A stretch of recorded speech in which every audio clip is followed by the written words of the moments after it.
in the car again, back in the car again.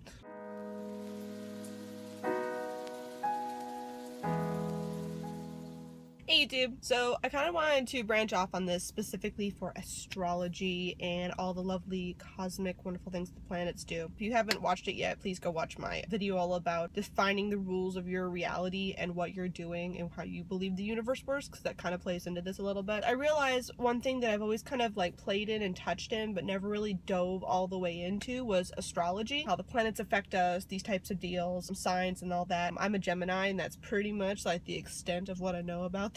Is like, I'm a Gemini, I'm an air sign, and there's some things that go with that. But there are definitely times with like Mercury retrograde that I definitely see how certain people come and go like, oh, this is coming. Might be a time to just take a minute, slow down, really look into all the things you're doing, make sure you're communicating effectively, and just have some patience when everything else kind of goes haywire. While I don't believe that astrology, signs, or the times you were born when the cosmos never completely controls your life, but I do think they have some influences, and I think it's all about how you take the influences in, if that makes sense. I would love to see more of like what the planets are doing, along with, I really want to track the moon phases. That's one of my goals for 2018. And so along with that, I also want to look into, well, how exactly do things affect my Gemini sign? What is my rising? What is my moon sign? These things, not just what is my sun sign, and see how that all plays into each other and how that might be affecting me, or might just give me, basically, I'm looking at it as prompts, things to look into for myself, especially for 2018. Since my word is allowing for this year, I want to kind of allow the universe to, in a way, take the reign, especially with things where I'm like, I have no idea how that's going to go, and where normally I would take a major life thing and then plan it out like to any little nitty gritty to try to take as much control over it as possible. I kind of want to invite in unknowns and things that I don't have any control over. So astrology, the planets, especially with like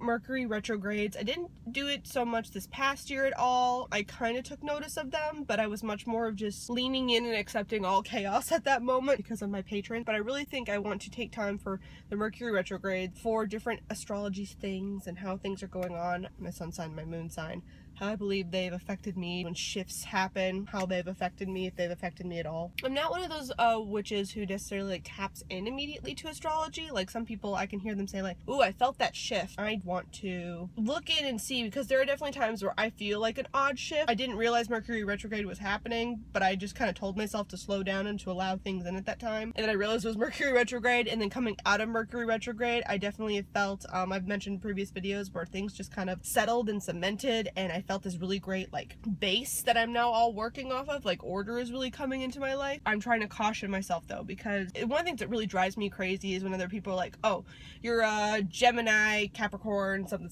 and then you decide that like, well, I know everything about that person. It's like, no, you don't, because while it's definitely, I think, be an effect to someone's personality in life, there's 20,000 other factors, whether that be socioeconomic status, experiences in life, country they're born into, what sex, gender, all that. No, there's 20,000 different things that could be affecting somebody and how they've grown up and how they are. And I do believe like your astrological sign could be something that affects you, but it's just one aspect. That kind of puts me off when I hear people go like, oh, well, no wonder we don't get along, we're Scorpios. Like, I'm a Scorpio and you're this, and it's like, what? I don't think that's the only reason. Like, there's clearly some other sort of miscommunication, something going on where you just don't like that person. And also, I don't like the idea of blaming everything on, say, like a Mercury retrograde. I love taking time with seasons or the wheel of the year, just being aware of the world around us and what's going on. For me, since I'm so go, so much of the time, hard time for me to just take a minute, Sam. And I think following planets and following the wheel of the year, what stage the moon is in type of deal, this might really will help me to do that. So taking the time in the Mercury retrograde too, maybe not jump forward with my goals as much, and maybe say like, okay, no, we're gonna set back now. We're gonna go, okay, this is a time for a little bit of shadow work, a little bit of reflection, a little bit of just what is working, what's not. If my whole world blows up during a Mercury retrograde, it's not necessarily the Mercury retrograde's fault, right? I horribly miscommunicate something to somebody. Is it partially partially to do with Mercury retrograde? Maybe. But I also think that a lot of it is just the fact that I wasn't good at communicating at that point. Like, maybe I was being rude. I don't want to shift blame by this exploration. So that's like something that I'm kind of mulling through, because it's something I'm interested in, but I'm also cautious that I don't suddenly go like, oh, well, it's this, so that's why that's happening. Like, it's like, this is not going to explain all the problems and reasons I am the way I am. So those are just a couple of my thoughts on astrology and how things in. I'm kind of excited to explore it more. If anyone has any great resources, books, or websites that really go into star charts, because I've entered all my information and it's popped up a little bit, but I would love a little bit more of a breakdown, I think, than what I got from the site I use. So anyone, comment down below things, books, things that you're all like, yes, good, do it. I make new videos every Wednesday and Friday, so I will see you guys next time.